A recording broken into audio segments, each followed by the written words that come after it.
बिस्मिल्लाहिर्रहमानिर्रहीम, अस्सलाम वालेकुम। मैं हूं बिलाल अहमद। उम्मीद है आप सब खैरियत से होंगे। दुआ जहरा केस, इस वक्त मैं सिंध हाई कोर्ट की बिल्डिंग में मौजूद हूं और ये 3 सफ़े मेरे हाथ में हैं जो कि बुनियादी तौर पर सिंध हाई कोर्ट का तहरीरी हुक्मनामा मौजूद है। सिंध हाई कोर्ट के जज जस्टिस मोहम्मद इकबाल कल्हड़ो की सरबराही में 2 रुकनी बेंच में जो कुछ समाअत हुई, जो कुछ आर्ग्यूमेंट्स हुए,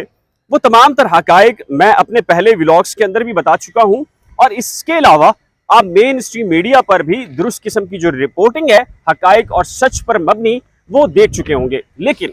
अब ये 3 सफ़हात पर मुश्तमिल जो तहरीरी फैसला आया है, इस तहरीरी फैसले में क्या लिखा है,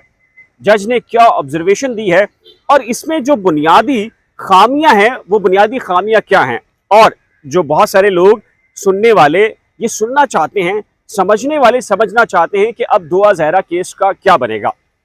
दूसरी खबर यह है कि जहीर और शब्बीर की 1 लाख रुपए के इवज हिफाजती जमानतों के बाद अब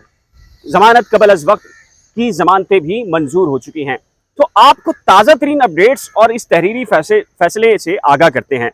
लेकिन इस तहरीरी फैसले पर जाने से पहले आपको एक अंदर की खबर देता हूं कि दुआ जहरा जुडिशल मजिस्ट्रेट लाहौर के पास जब पहुंची तो दुआ जहरा ने क्या बयान दिया और जो एप्लीकेशन जिसकी बुनियाद पर आज जिब्रान नासिर ने आज सिंध हाई कोर्ट को यह बताने की कोशिश की कि बुनियादी तौर पर दुआ जहरा और जहीर के दरमियान लाताल्लुकी हो चुकी या नाराज़गी हो चुकी है, इसी की वजह से अब दुआ जहरा को कराची मुंतकिल किया जाए।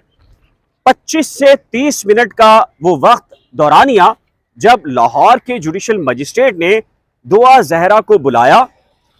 उनके अलावा 2 और जुडिशल मजिस्ट्रेट भी इस पूरी की पूरी सूरत हाल को समझने और सुनने के लिए उनके पास आ गए।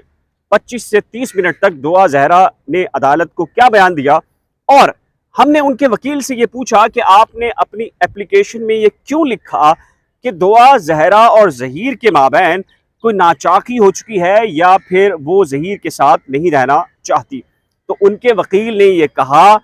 कि एक बात कानूनी है और उसको समझना बहुत ज़रूरी है। उनका ये कहना था कि हमारा जो मरकज़ी ख्याल और जो हमारा मरकज़ी मकसद था वो ये था कि दुआ जहरा की ज़िंदगी को बहर सूरत महफूज बनाया जा सके और उसकी जान को महफूज बनाने की खातिर उसको दारुल अमान मुंतकिल करवाया जा सके। इसके लिए ज़रूरी था कि हमें अदालत को ये बताना था, ये जाहिर करना था कि दुआ जहरा लाहौर के अंदर उसका कोई जानने वाला नहीं, क्योंकि दारुल अमान में हमेशा से उस शख्स को मुंतकिल किया जाता है जिसके बारे में ये कहा जाए कि उसका कोई भी वली वारिस वहां पर मौजूद नहीं। इसीलिए उनके जो वकील हैं राय खुर्रम, उनका ये कहना था कि उन्होंने इस दरख्वास्त में ये लिखा, लेकिन आज जो जिब्रान नासिर की जानिब से सिंध हाई कोर्ट को बताया गया, इस पर राय का कहना है कि इंतहाई गलत किस्म की मालूमात सिंध हाई कोर्ट को फराहम की गई, जिसकी बुनियाद के ऊपर सिंध हाई कोर्ट से एक बार फिर वैसा ही फैसला लिया गया जैसे कि जुडिशल मजिस्ट्रेट के सामने से इस तरह का फैसला लिया गया था। ये 3 सफ़ात पर मुश्तमिल फैसला क्या कहता है?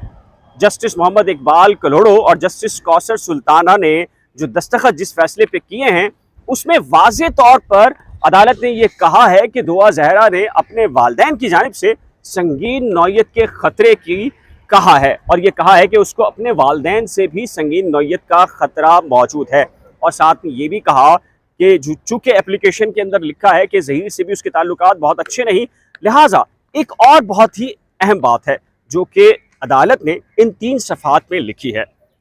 जजिस ने ये लिखा है कि चूँकि टेक्निकली तौर पर दुआ जहरा अब लाहौर में है, दारुल अमान में है, ना शौहर के पास है ना ही अपने पेरेंट्स के पास है, और उसका तकनीकी बुनियादों पर केस जो अगवा का है जो कि अभी साबित नहीं हुआ वो कराची में ज़ेर समात है। अब कराची में अगर मुकदमा ज़ेर समात है, जहीर के पास भी वो नहीं और इसके अलावा वो कराची में अपने वालिदैन के पास भी नहीं, तो बेहतर ज़्यादा ये होगा कि उसको लाहौर दारुल अमान के बजाय कराची के दारुल अमान में रखा जाए, जिस पर एक वक्फे के लिए आमिर नियाज ने यह कहा था अदालत को कि एक जो खातून सूबाई वजीर हैं जिन्होंने निमरा काज़मी पर आकर गैर ज़रूरी दबाव डाला था और कहा था कि वो अपना बयान चेंज कर ले और वालिदैन के हक में अपना बयान बदल दे। उस सिलसिले में जजेस ने मुस्कुराते हुए ये कहा था कि वो ऐसा नहीं होने देंगे। अब इस केस में क्या होगा? दो ऑप्शंस मौजूद हैं। इस केस के बाद, इस तहरीरी ऑर्डर के बाद यकीनी तौर पर दुआ जहरा और जहीर के पास ये ऑप्शन मौजूद है कि वो इस ऑर्डर को फिल फॉर सुप्रीम कोर्ट में चैलेंज कर दें। और मेरी इत्तला के मुताबिक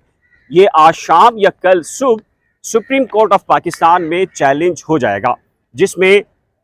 सिर्फ और सिर्फ यही मौक़िफ़ अख्तियार किया जाएगा कि एक अदालत यानी कि सिंध हाई कोर्ट अपने एक ही केस में दो मुख्तलिफ नौइयत के ऑर्डर्स नहीं कर सकती।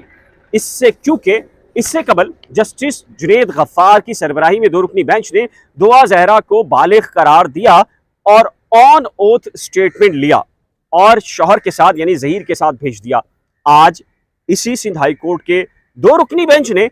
उसी ऑर्डर के खिलाफ ये ऑर्डर दे दिया है कि दुआ जहरा माइनर है और उसे लाहौर से कराची मुंतकिल कर दिया जाए। तो ये वो ग्राउंड है जिसकी बुनियाद के ऊपर दुआ जहरा और जहीर के जो वकला हैं वो ये अहम तरीन नुक्ता उठा सकते हैं कि एक ही अदालत एक ही केस में दो तजाद पर भरपूर फैसले कैसे दे सकती है, जो कि आज सिंध हाई कोर्ट की जानिब से देखने में आया है। अब दूसरी रही कहानी जहीर और उसके भाई शबीर की जमानतों की। तो आज सिटी कोर्ट की अदालत ने शबीर और जहीर की 1 लाख रुपए के इवज जमानतें 25 जुलाई के लिए मंजूर कर ली हैं। इसका मतलब यह है, एक और बहुत बड़ी डेवलपमेंट है, जैसा कि मैंने अपनी कम्युनिटी में लगाया था कि इस केस को अब SIU यानी कि जो पाकिस्तान के अंदर बेहतरीन इन्वेस्टिगेशन के इदारों में शामिल एक इदारा है, उसको ये तहकीकात और तफ्तीश मुंतकिल कर दी गई है और उसमें DSP की सतह का एक अफसर को तहकीकाती अफसर मुतय्यन कर दिया गया है। अब जमानत और जो केस है इस पर बहुत ही अहम मामला है कि अब जो नया यानी कि चौथा तफ्तीशी अफसर आएगा वो किस नौइयत की तहकीकात करता है, अदालत को क्या बताता है। और अदालत ने आज इस मुकदमे के तफ्तीशी अफसर को यह कहा कि अगर